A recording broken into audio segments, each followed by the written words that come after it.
Le ministre d'État, ministre des Affaires étrangères, Abdrahmane Koulamala, accueilli ce lundi 3 février en soirée Rafara Vavitavikia Razata, ministre des Affaires étrangères de la République de Madagascar en visite officielle au Tchad.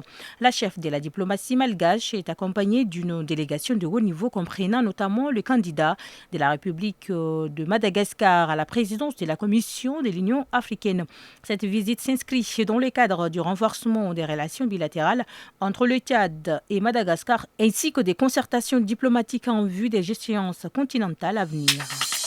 Le Premier ministre, l'ambassadeur Alamaya Lina, a dirigé une réunion sur le suivi et l'évaluation des projets présidentiels axés sur l'agriculture qui représente 23% du PIB tchadien ce 3 février. Il a souligné l'importance de ce secteur pour l'emploi et la nécessité de renforcer ses efforts. Les actions 70 à 73 visant à garantir la sécurité alimentaire ont été discutées avec un accent sur la réforme du secteur agricole. Le ministre de l'Agriculture a indiqué que des actions concrètes à court, moyen et long terme sont indispensables, notamment la formation des agriculteurs et la création des fermes modernes. Un projet pilote pour la culture de contre-saison est en cours à Boumo et N'Djamena Fara avec des commandes d'engrais et des semences pour accroître la production. La réunion a également abordé la réforme des institutions agricoles pour redynamiser le secteur.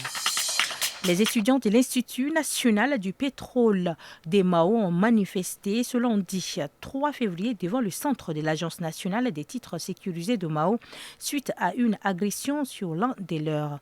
Dans la matinée, un étudiant a été poignardé par un agent de sécurité du dit centre. Après cet incident, les étudiants ont réagi en descendant sur les lieux pour exprimer leur colère. Ils ont notamment incendié la plaque signalétique du centre. Alertés, les forces de l'ordre sont intervenues et ont réussi à disperser les manifestants en utilisant du gaz lacrymogène. Condamné à 10 ans d'emprisonnement ferme par le tribunal de grande instance de Doba, Nadi Doumdé Nadi Orngar, qui avait tué sa femme dans la nuit du 19 janvier, au quartier d'Obambaï à Doba, a tenté de se donner la mort ce 3 février à la maison d'arrêt de Doba. Lors de son audience correctionnelle tenue ce 30 janvier, il avait également été condamné à une amende de 500 000 francs CFA et au versement de 12 millions aux parents de la victime.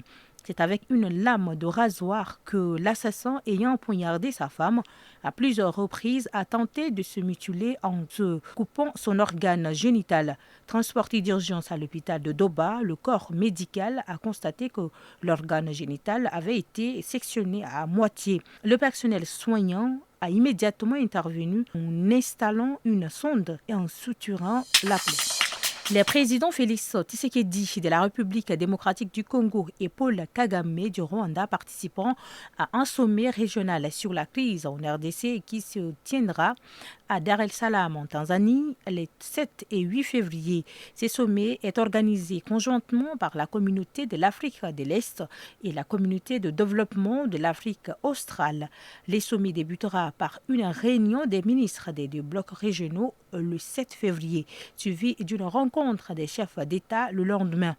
Les présidents Emerson Mnangagwa du Zimbabwe, président de la SADC, et William Ruto du Kenya, président de la CEAE, ont joué un rôle clé dans l'organisation de cet événement. Ce sommet se consacrera aux tensions d'instabilité dans l'est de la RDC où des conflits armés et les violences persistent entre le M23 et les FARDC.